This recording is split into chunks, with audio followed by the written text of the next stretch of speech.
Hey everybody, as always I have to put down my beer. How's it going? Let me just turn off this dehumidifier here for a second. So today's video is about climate control. So you want to have an indoor container ranch for tropical plants. Palm trees, cycads, all of the above, bananas, whatever you want, pineapples. And hey buddy, what are you making? You making noise? And it's very difficult, especially in the winter months, to have a specific environment that these plants need if you're trying to grow them, especially from seed. I mean, bigger plants, you kind of more maintain them until you put them outside, and then they kind of take off and grow more. But seedlings, obviously you want these guys to grow bigger. So there's certain conditions that have to be met in order to do that. And it's very difficult to get all the conditions perfect without a little bit of money and time and know-how. So what I have is a fully climate controlled room. And I kind of talked about this room before, but I'm gonna go a little bit more in depth with what my program is here, okay? So this room is, I'm not sure the dimensions are. It's probably like 12 by 14 or something like that. So this is like a spare bedroom in my basement. But basically I built this room. I have a very big house, so I have lots of rooms, but this room I basically built for my birds. And I built out like this so that when my daughter was born, they had a nice place to be, a quiet place to be, and something to keep the sound down from awakening babies. So the ceiling is completely insulated with sound insulation. Even though there's no R value to it, it will insulate temperature. It's insulation, whether or not it's for temperature or sound, they both help, just not as much. This wall has insulation, sound insulation in it. And on the other side is a brick wall for my bar. And the rest of these walls here obviously are insulated because they're exterior walls. And this wall as well is insulated. So everything is insulated except for this door, which is just regular, like, you know, wood, whatever you want to call it.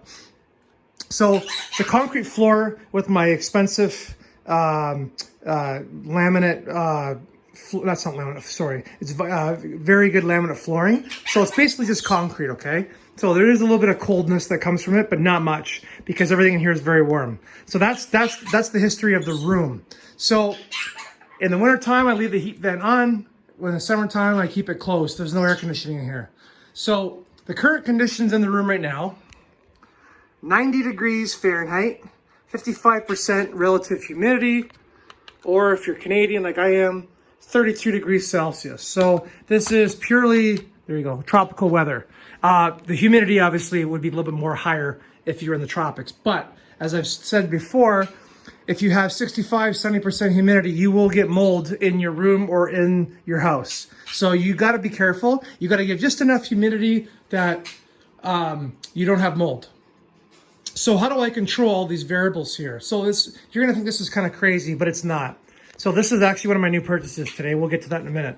So I've said before, a dehumidifier, this is a 70 pint dehumidifier. So it's a very good, efficient, water removing dehumidifier. And I've done some experiments, okay? So when the dehumidifier runs, the air coming out of it is 100 and, let me check here. I'm trying to think of what I have here.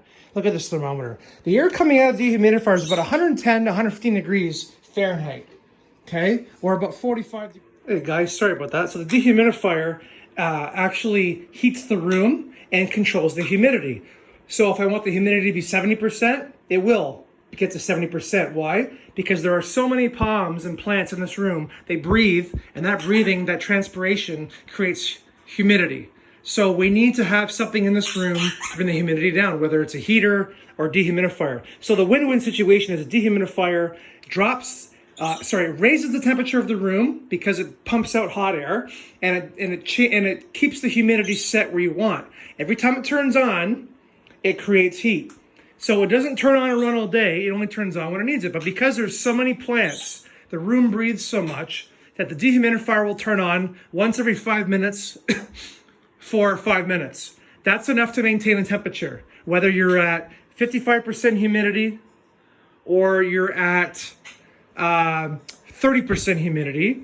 The dehumidifier will keep a standard relative temperature because there's so much humidity coming in the room from the plants. So in saying that, the mean temperature in the afternoon when I get home at 4 o'clock from work with these lights, because these lights create heat as well, okay? They create heat for a cheap price. So around 82 degrees Fahrenheit is what the temperature is of this room when I get home at 4 o'clock, okay? So at nighttime, it's about 76 degrees in here when the lights are off, and the dehumidifier comes on every so often, okay? Because obviously as the room gets hot, the lights come on, the plants transpire more, so the humidity goes up, the dehumidifier runs more. So I decided I wanted to get a little more heat. And my friend Eric Thompson Palms kind of got me into this idea, but this is a little bit more dangerous. See, this is a very safe idea. This thing has auto trips. It only comes on once in a while. It's perfectly safe to run. It's like you have it in your basement. I have an oscillating ceramic heater. This thing pumps out heat. This is why my room is almost 91 degrees. So today is an experiment trying to figure out how much heat or how much temperature to set it at and how long. You cannot let this thing run all day, all night. You're gonna burn your house down. So I'm only gonna run this thing when I'm home at 4 o'clock until I go to bed 9, 10 o'clock. So this is just to give a little bit more heat to the room and to give the dehumidifier a little bit of a break. So one other thing I'm running as well is a humidifier. And you're gonna say, holy shit, dehumidifier and a humidifier running together. Yes, for certain reasons. The dehumidifier will stop the maximum amount of humidity. The humidifier will help to create and keep the humidity stable. Hi, Pumpkin. Daddy, be right back. I'm just finishing a video. Hold on. So the humidifier is working in conjunction with all three sources to keep this temperature like that. Okay? Oh, hi! My daughter just came in the room. Okay, Daddy's doing a video. He's gonna finish up. So anyway, guys, if you want to have a temperature like this with a humidity like that, you're gonna need a little bit of that, a little bit of the dehumidifier, and a little bit of the humidifier. And it's not too bad on the hydro bill. And what do you think? Is it hot in here? Yeah. Okay, guys. So sorry I had to cut the video short because my daughter's home, but that's the way it goes. And this is how you make a tropical environment that's safe for your palms. Okay, everybody, have a good one. Bye.